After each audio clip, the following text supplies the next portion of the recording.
Darren, a busy week coming up in politics. Just talk us through what the week looks like. Yeah, really busy week indeed. Let me just pick up, first of all, Gloria, on those rail strikes. Clearly, the government's been under an awful lot of pressure over the weekend, actually over the last couple of weeks, to essentially intervene in this industrial dispute, because ultimately, while the government are not the negotiators in this, they're not the direct employers, they do essentially set many of the parameters, and there is a sense that people feel that if they want to get this sorted, that the government is going to have to try and step in. Negotiations at the moment effectively between the unions, Network Rail and the Rail Delivery Group. But it must be said, Grant Shapps and other ministers have been insistent that they're not going to do that, that these rail strikes have to be sorted between essentially the direct employers and the trade unions. Now, why is that? Well, in many ways, the government thinks their involvement might be unhelpful. They keep referring to Mick Lynch, the leader of the RMT union, who said that he will not negotiate with a Tory government.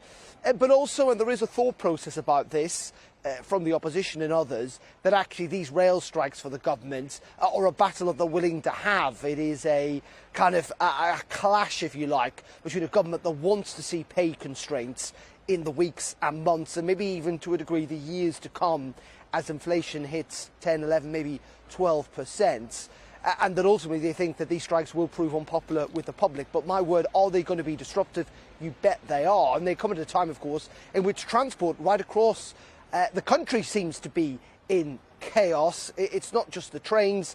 Today we heard essentially from EasyJet, the airline, cancelling potentially thousands of more flights this summer, and Heathrow today having an absolute nightmare again with baggage. So it's a pretty difficult summer ahead for anyone who wants to travel. But you're right in saying the one man who is going to travel, and let's be frank about this, he's not going to have to deal with any of the transport issues. That, of course, is the Prime Minister. He's got a busy 10 days or so coming up. As you say, he's going to travel to Rwanda, to the leaders of the Commonwealth who are meeting there later on this week from kind of Wednesday, Thursday onwards. That's going to be a chance to talk about kind of the issues that face the Commonwealth. Clearly a very disparate group of countries, but ultimately there will be lots to talk about global security, about food, given the conflict in Ukraine. Also, Gabon, a country is going to join the Commonwealth, a country, it must be said, that's got very few historical ties with the UK. And I think there will be an awful lot of reaction to the government's plan to send refugees to Rwanda, particularly given the fact that Prince Charles will be there representing the Queen. He, of course, allegedly having reportedly said that he was appalled by the idea. And then the Prime Minister, Gloria, will travel from Chogum, as it's called, from Rwanda to the G7, which has been held in Bavaria, of course, a meeting the most powerful, or some of the most powerful 7 countries in the world. It's an annual event. It was, of course, in Cornwall last year. It is in Bavaria this year. Germany essentially holding the presidency of the G7. It will be Russia, Ukraine, that will dominate that summit, and it will dominate the next summit that Boris Johnson then goes directly onto, which is the NATO summit in Madrid next week as well. So, as I say, busy time for the Prime Minister, an awful lot of international travel, an awful lot of meetings, and I suspect those meetings will be dominated by the security situation here in Europe. Darren McCaffrey, our political editor. Oh, before you go, there's also 2 quite big political events happening on Thursday. Just talk us through those, will you? Yes, of course. Yes, let's not forget about that. Back on the domestic front, there are 2 key by-elections, one in Wakefield, one in Tiverton, down in Devon. And in many ways, this is going to be a real litmus test, not just for the Conservative Party, it must be said, but also for the kind of other 2 parties involved in this. First of all, Labour in Wakefield.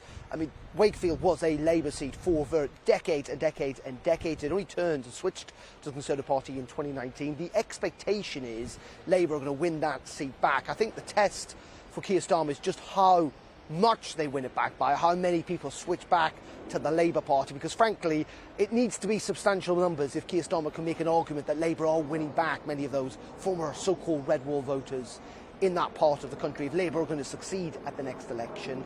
And then another test for the Lib Dems, it must be said, down in Devon. And I say that much less of a test, though, because the Conservative majority there is some 24,000. It is a safe Conservative seat. Neil Parish, of course, the Conservative MP, stood down having watched pornography inside the Commons chamber. but the expectation again is that the Lib Dems could well win that seat, replicating what they did in Amersham and in Shrewsbury as well. And that is the big concern then for the Conservative Party and for many Conservative MPs if, and I say if, the Conservative Party lose both of those seats on Thursday, Wakefield and Tiverton. That is going to be of real concern, because what they're doing is they're being squeezed by both sides in the north in many regards by those Labour voters who may be returning to the fold, and actually many who might be returning back to the Lib Dems. The Conservatives did particularly well in 2015 in the west and the southwest, winning back lots and lots of Lib Dem seats. But could the Lib Dems be on a revival in that part of the country? You bet they could be, and that will concern many Conservatives who've got a rather marginal kind of position where the Lib Dems could win back lots and lots of seats. So there'll be lots of Conservative nerves, I would have thought, on Friday morning. Darren McCaffrey, thanks very much indeed. There are 15 candidates standing in Wakefield.